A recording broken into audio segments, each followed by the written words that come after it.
You bastard! You killed my wife and child! You must pay for what you have done to me!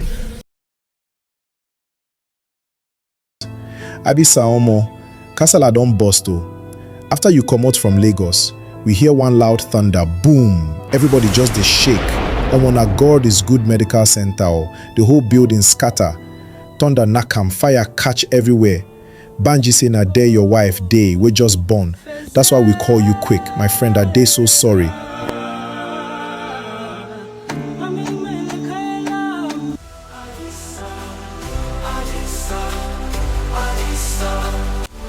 Adisa was so shocked he couldn't speak, staring at the sky with wide eyes of disbelief. While men went about their day in Lagos, a man who has lost everything stared at the sky of Oyo, while a bigger event unknown to mankind was taking place, an event that would change all of their lives.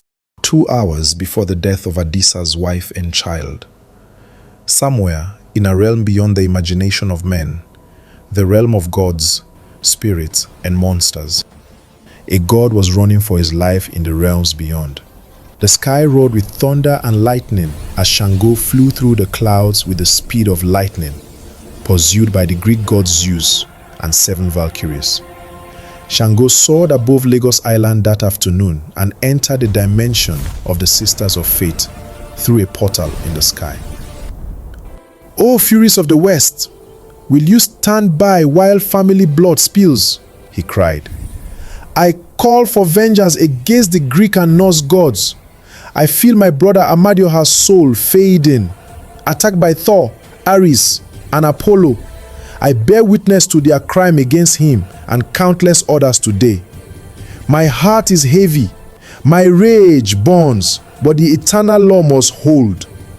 The Furies appeared before him, 3, yet one in voice, their faces etched with sorrow. "We the unkindly ones grieve for you, dear God of thunder. Our duty is to avenge blood spilled by gods. But this time, the Olympian and Norse gods alliance has slain too many, over 40 in a single day. We 3 cannot fight more than one god at a time. They planned this genocide knowing our limits. They will come for us soon. But now, Zeus, king of Olympus, and 7 Valkyries of Odin haunt you. You won't survive if you stand. Run, Shango. Pass your essence to a mortal to hide your existence." Shango exited the sisters' realm and reappeared in the sky above Lagos Island. But Zeus was close, staring at him.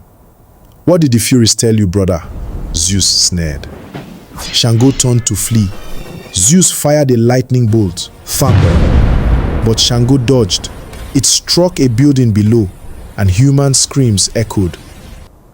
"Surrender now, Shango, or I will rain destruction on your people until they beg for death," Zeus roared.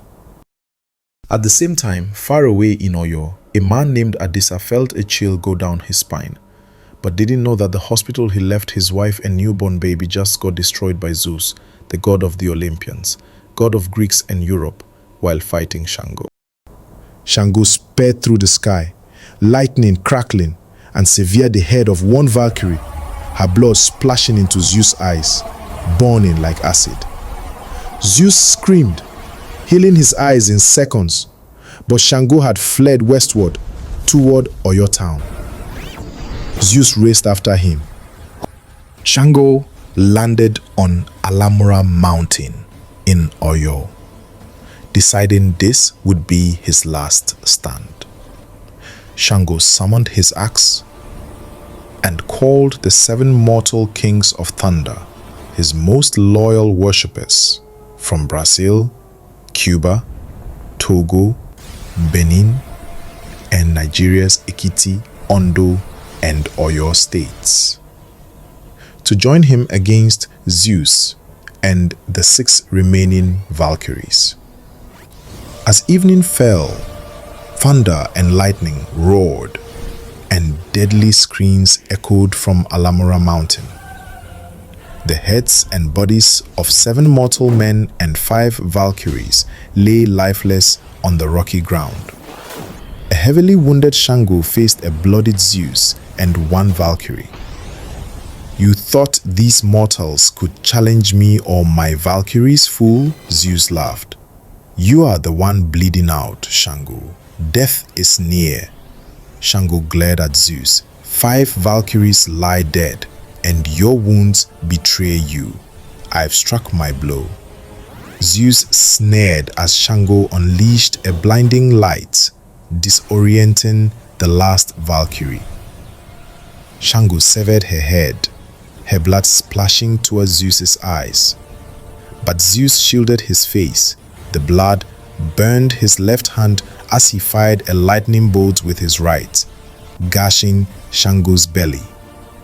Shango screamed in pain, but leaped into the sky, kicking up dust to obscure Zeus's vision.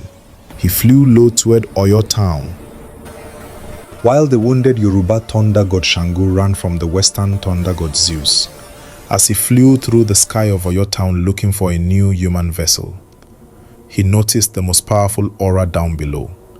He flew closer, and he saw a man called Adisa in the middle of the road crying in despair for the loss of his family. This will be my perfect vessel to carry the spirit of a god, Shango said to himself as he approached him.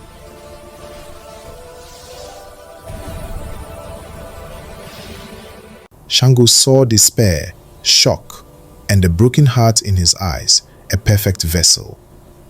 Swooping down, he met the man's gaze.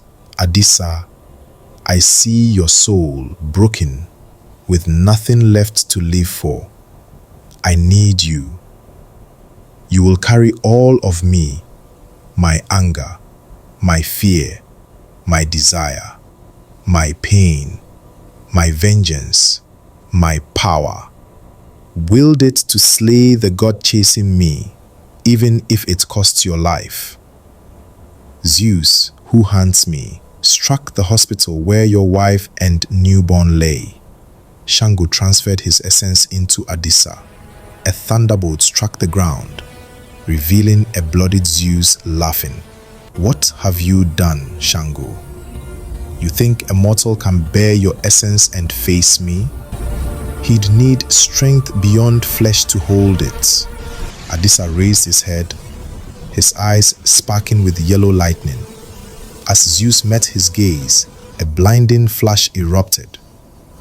Zeus staggered back as waves of godly punches met him with a speed he couldn't keep up with. You passed your entire essence into a mortal and he didn't burn? Are you mad?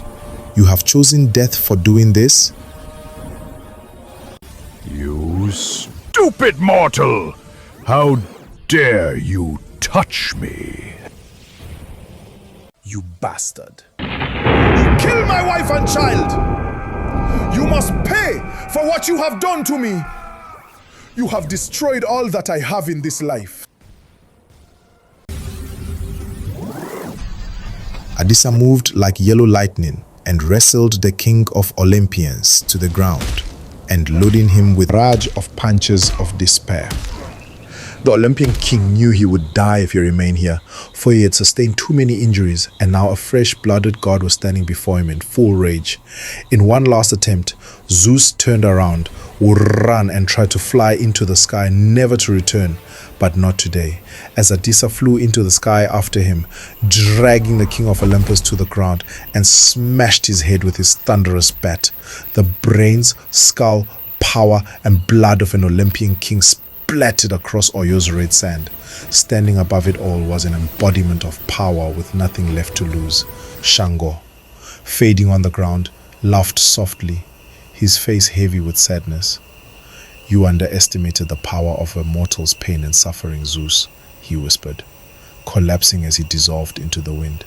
A glorious white stag with glowing antlers emerged from a nearby bush. It gazed at the fading Shango, then at Adisa, tears streaming from its eyes before it turned and vanished into the bush. On Alamura Mountain, a surviving Valkyrie staggered to her feet. She seized Shango's glowing axe, fallen during the battle. I must return this axe to Odin, she muttered. That new vessel won't hold without its full power. I must report the fall of Olympus's king. She soared into the night sky, disappearing into the darkness. Let me tell you a story of a boy named Adisa. She said he was gonna leave us, said he wanted a visa. Now the song was up on Adisa. Oh, Adisa. Oh, Adisa. Let me tell you a story of a boy named Adisa. Let me tell you a story of a boy named Adisa. He said he was gonna leave us, said he wanted a visa. Now the song was up on Adisa. Oh, Adisa. Oh, Adisa. Let me tell you a story of a boy named Adisa. They say he lost his way. They say he lost his way. That's what they say. They say he lost his way. They say he lost his